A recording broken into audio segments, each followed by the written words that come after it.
अक्सर नागा और अघोरी साधु को एक ही मान लिया जाता है, लेकिन आज हम आपको इनके बीच का वो फर्क बताएंगे जिसके बारे में आपको शायद ही पता होगा। सनातन धर्म की अखाड़ा व्यवस्थाओं में नागा साधुओं को धर्म का रक्षक माना जाता है, जबकि अघोरी साधु अपनी अद्भुत और रहस्यमयी प्रथाओं के लिए जाने जाते हैं। हालांकि इन दोनों के तप करने के तरीके, जीवन शैली, ध्यान और आहार में भिन्नता होती है, लेकिन यह सत्य है कि दोनों ही शिव की आराधना में संलग्न रहते हैं। नागा साधु और अघोरी बाबाओं को अत्यंत कठिन परीक्षाओं का सामना करना पड़ता है। साधु बनने के लिए इन्हें लगभग 12 वर्षों की कठोर तपस्या करनी पड़ती है।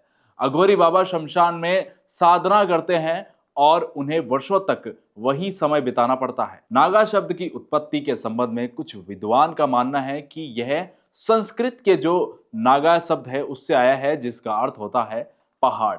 नागा साधुओं का मुख्य उद्देश्य धर्म की रक्षा करना और शास्त्रों के ज्ञान में निपुण होना होता है।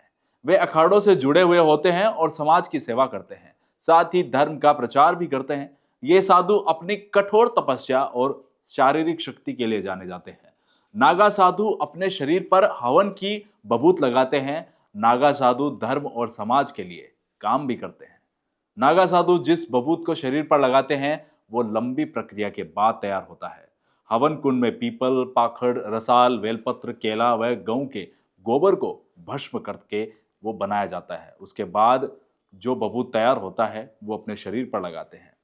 मानव खोपड़ी अघोरी साधुओं की खास निशानी और अघोरी शब्द का अर्थ संस्कृत में उजाले की ओर ले जाना होता है।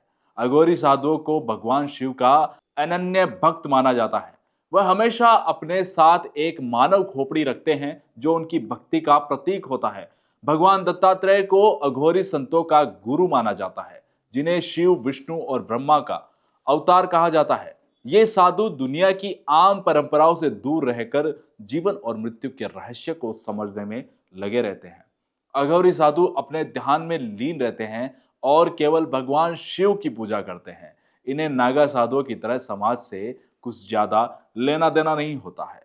नागा साधु और अघोरी भगवान शिव के उपासक होते हैं, लेकिन अघोरी की साधना का तरीका थोड़ा अलग और डरावना होता है। ये शमशान भूमि में रहते हैं और अपने शरीर पर शमशान की राख लगाते हैं।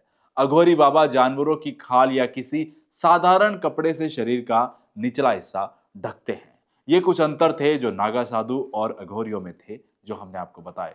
ऐसे और भी अपडेट्स के लिए हमसे जुड़े रहिए भारत रफ्तार के साथ। धन्यवाद।